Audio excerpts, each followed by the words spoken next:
Hello students. So the next topic is constructor overloading. So constructor overloading is also known as multiple constructors in a class. Okay. So you have to use more than one constructor in a class. Okay. So you can use default constructor, parameterized constructor, constructor with only one parameter, constructor with two parameters, but you cannot use two default constructors or constructor with similar kind of arguments. Like if you have used in one constructor you have used two in type of arguments, so in another constructor you cannot use two arguments with in type. Okay. So you can use constructor with different signatures. Okay. You have to use you can use any number of constructors, but with different signatures. Okay. It means that you can use one default constructor, then you can use a parameterized constructor but with different number of argument. Like अगर एक constructor में एक argument है तो दूसरे में दो arguments तुम लोग या पैरामीटर्स पास कर सकते हो, तीसरे में तीन पैरामीटर पास कर सकते हो. ठीक है. ऐसे तुम लोग कर सकते हो. उसको क्या बोलते हैं, कंस्ट्रक्टर ओवरलोडिंग या फिर multiple constructor in a class. Now we will solve one simple program using multiple constructor in a class. Okay. सिर्फ तुम लोग को अपने क्लास में क्या चाहिए, मल्टीपल कंस्ट्रक्टर्स चाहिए. ओके. सो मैंने class name is test. Okay. I have two data members A and B. Okay.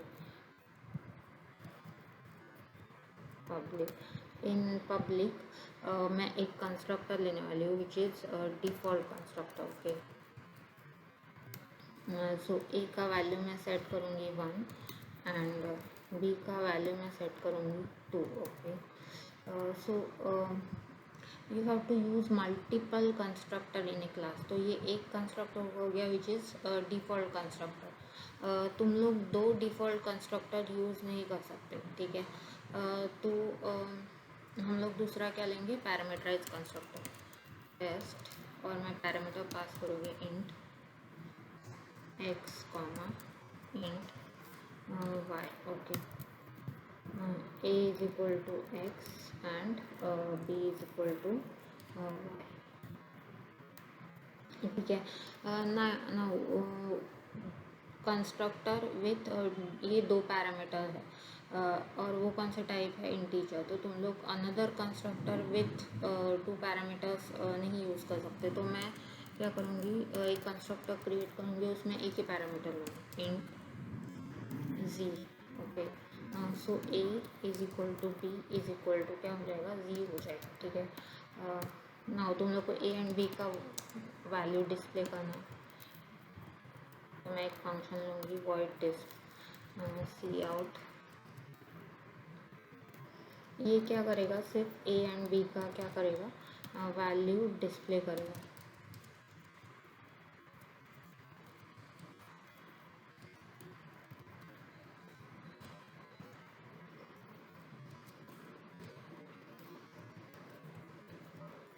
Okay. इधर क्लास एंड हो जाएगा एंड वर्ड मेन. मेन में क्या करूँगी, टेस्ट का एक ऑब्जेक्ट क्रिएट करूँगी टी.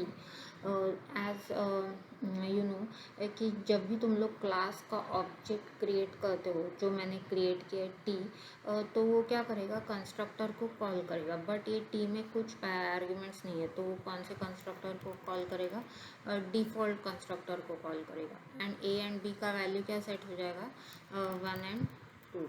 लाइक मैं कहती हूँ टी डॉट डिस. तो तुम लोग का आउटपुट क्या आएगा, A is equal to 1, B is equal to 2. Now मैं और एक ऑब्जेक्ट क्रिएट करूँगी टेस्ट T1 और उसके अंदर वैल्यू दूँगी, सपोज मैंने दिया 3,4.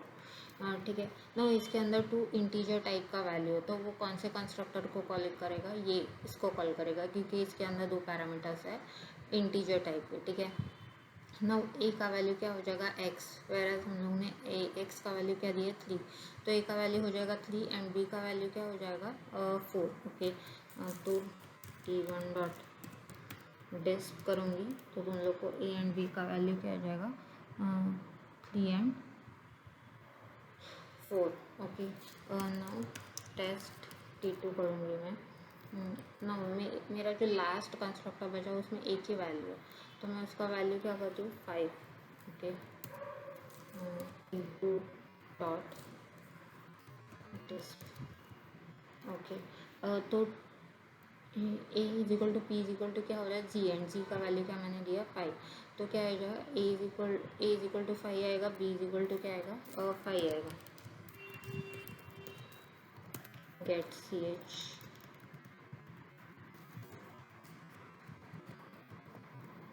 यस, ठीक है। और रन करके देखते हैं। ठीक है, जो पहला कंस्ट्रक्टर रन किया हम लोग ने, कॉल किया विच इज़ डिफ़ॉल्ट कंस्ट्रक्टर, उसमें हम लोग ने ए एंड बी का वैल्यू क्या सेट किया था 1 एंड 2। जो दूसरा कंस्ट्रक्टर कॉल किया जो पैरामीटराइज था उसमें हम लोग ने वैल्यू दिया था 3 एंड 4, तो ए एंड बी का वैल्यू क्या है 3 एंड 4। और लास्ट जो कंस्ट्रक्टर था जिसमें एक ही पैरामीटर था और जिसमें वैल्यू मैंने दिया था 5, तो ए इज इक्वल टू 5 है, बी इज इक्वल टू ही क्या है 5 है, ओके। आई होप तुम लोग को ये प्रोग्राम समझ में आ रहा है, ठीक है। बहुत ही इजी प्रोग्राम है, ठीक है। So the next point is constructor with default argument. This is the last point of second chapter. Okay. This is the very simple point in which तुम लोग को क्या होगा डिफॉल्ट आर्ग्यूमेंट का ना वैल्यू दिया रहेगा, लाइक तुम लोग को पैरामीटराइज कंस्ट्रक्टर यूज करना है। उसमें जो पैरामीटर्स होंगे उसका वैल्यू क्या होगा तुम लोग को पहले से ही प्रोवाइड किया होगा। अगर जब भी तुम लोग कंस्ट्रक्टर जैसे भी तुम लोग क्लास का ऑब्जेक्ट क्रिएट करते हो तो उसके अंदर कोई भी वैल्यू नहीं दोगे तो कौन सा वैल्यू यूज होगा डिफ़ॉल्ट वैल्यू यूज होगा। अगर तुम लोग वैल्यू दे रहे हो तो वही वैल्यू यूज होगा, अगर नहीं दे रहे हो तो कौन सा वैल्यू यूज होगा और जो डिफ़ॉल्ट वैल्यू दिया है वो यूज होगा, ठीक है। Now we will solve a very simple program by using constructor with default argument, ठीक है। Default constructor and constructor with default arguments totally different concept है। Default constructor is a type of constructor and constructor with default arguments मतलब तुम लोग को default arguments provide किए जाएंगे।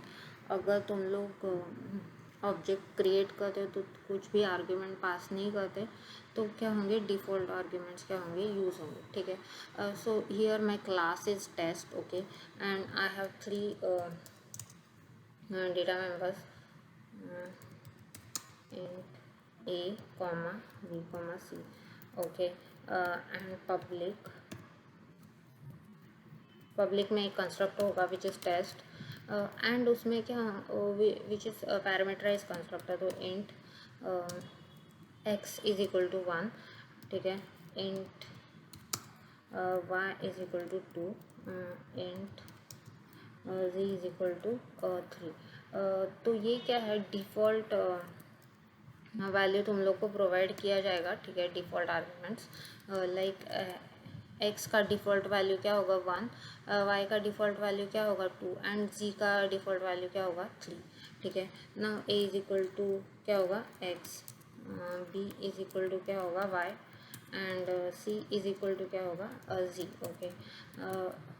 एक मैं फंक्शन लेने वाली हूँ जो क्या करेगा ए बी सी का वैल्यू क्या करेगा और डिस्प्ले करेगा, ठीक है।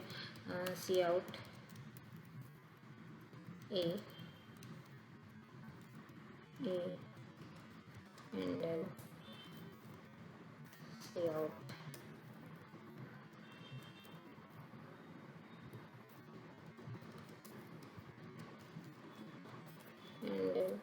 and see out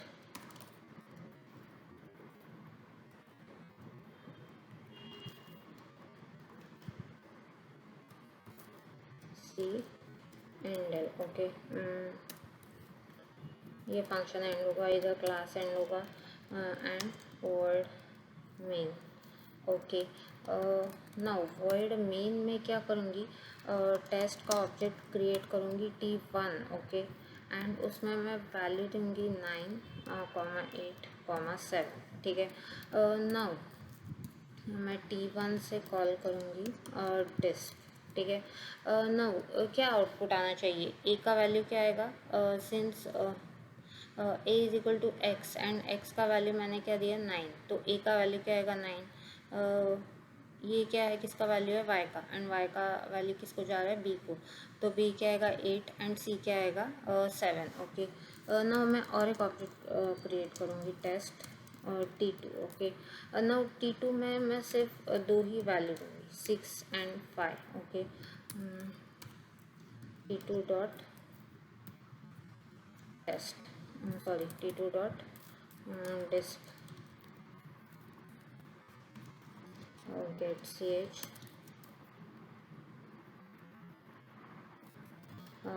clear screen. ठीक है, ये हम लोग रन करके देते हैं। सी टेस्ट T1 में ABC का वैल्यू क्या आना चाहिए 987। नाउ T2 में मेरे पास दो ही वैल्यू है, ये 6 किसका वैल्यू है, X का, तो A का वैल्यू क्या आएगा 6। नाउ 5 किसका वैल्यू है, Y का, तो B का वैल्यू क्या आएगा 5। नाउ C का वैल्यू क्या आएगा, नाउ C का मैंने कुछ भी वैल्यू प्रोवाइड नहीं किया, तो डिफ़ॉल्ट वैल्यू क्या यूज़ होगा, तो डिफ़ॉल्ट वैल्यू क्या है C का, जी है, तो जी का वैल्यू क्या है 3, तो सी का वैल्यू क्या आएगा मेरा 3 आएगा।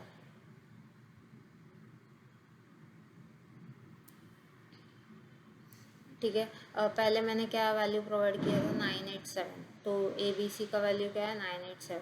सेकेंड मैंने सिर्फ 6 एंड 5 प्रोवाइड किया था, इसलिए सी का वैल्यू क्या यूज़ हुआ, जो डिफ़ॉल्ट वैल्यू था। ठीक है, जो डिफ़ॉल्ट आर्ग्यूमेंट था वो यूज़ हुआ। लाइक अगर मैं करती हूँ, मैं और एक ऑब्जेक्ट क्रिएट करती हूँ टेस्ट T3। ओके, और इसमें मैं एक ही वैल्यू दूँगी, और मैं दूँगी 5। ओके, नहीं 4 दे दो। ठीक है, and T3 dot test, sorry T3 dot test. Okay, now now ये 4 वैल्यू किसको जाएगा, एक्स को जाएगा, एंड ए का वैल्यू क्या आएगा 4 आएगा।